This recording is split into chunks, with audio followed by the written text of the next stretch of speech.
అర్ధాంతరంగా తెలంగాణ నుంచి నిష్క్రమించడం అంటే ఇది ఒక హైదరాబాద్కి మాత్రమే కాదు, మొత్తం తెలంగాణ రాష్ట్రానికి, పెట్టుబడుల స్వర్గధామంగా ఉన్న తెలంగాణ రాష్ట్రానికి ఇది ఒక మాయని మచ్చగా మేము భావిస్తూ ఉన్నాం. సాధారణంగా ఎక్కడైనా ఒక పరిశ్రమ పెడితే అక్కడ లోకల్ కొంతమంది ఉంటారు, నాయకులు, గూండాలు, చిన్నచిన్నోళ్ళు, ఆకురౌడీలు, వాళ్ళు బెదిరిస్తుంటారు, ఏయ్ మా దగ్గర పెడతావా అట్లా ఇట్లా అని. తెలంగాణలో ఇప్పుడు ఎట్లయిపోయిందంటే స్వయంగా ముఖ్యమంత్రి బెదిరించే కాడికి వచ్చింది. గలీజ్ అంటే పరిస్థితి. డైరెక్ట్గా నిస్సిగ్గుగా, మళ్ళీ భయం కూడా లేదు, సిగ్గుపడు కూడా లేదు, నిస్సిగ్గుగా ఎల్ఎన్టీ సిఎఫ్ఓని తీసుకుపోయి జైలు ఏమని చెప్పిన నేను.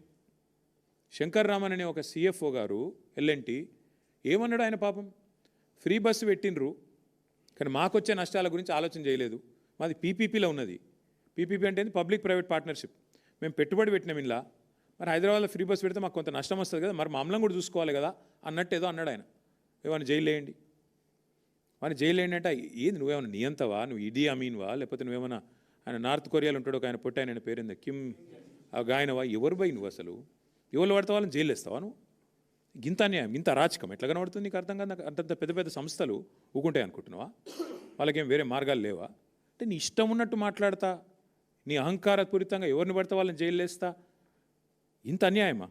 ఇంకొక దారుణమైన మాట ఏంటంటే, నేను చేసిన పథకాన్ని తప్పు పడతావా గంతోళ్ళ మీరు అన్నట్టు జైలు వేస్తా అంటే మీ తప్పులు ఎత్తి చూపుతూ జైలు వేసేస్తారా మీరు? ఇంత అరాచకమా? సమస్యను సామరస్యంగా ముఖ్యమంత్రి అంటే ఆయన పరిష్కరించాలి. వార్నింగ్లు ఇచ్చుడు, డాగేసుడు, కచ్చా డాగులేసుడు, ఉంటావా పోతావా అని ఇంకా బెదిరించండి. ఇంకో పేపర్లో చూపెడతానండి మీకు కావాలంటే. ఓ స్పీచ్లో చెప్తున్నాడు ముఖ్యమంత్రి, ఎల్ఎన్టీకి కేసీఆర్ అంటే కేటీఆర్ అంటే ఇష్టం ఉండొచ్చు, కానీ ఇప్పుడు ముఖ్యమంత్రి రేవంత్ రెడ్డి యాద పెట్టుకోండి అంటే ఇక ఓపెన్ దాదాగిరి. వాళ్ళేమైనా మా చుట్టాలా, వాళ్ళకేమైనా మాకు వ్యాపార భాగస్వామ్యం ఉందా? ఎల్ఎన్టీకి నేను కేసీఆర్ గారు ఎందుకు ఇష్టం ఉంటామండి? నాకు అర్థం కాదు. ఆయన తిక్కలోడు కానీ వాళ్ళ మీద డాగేసుడు,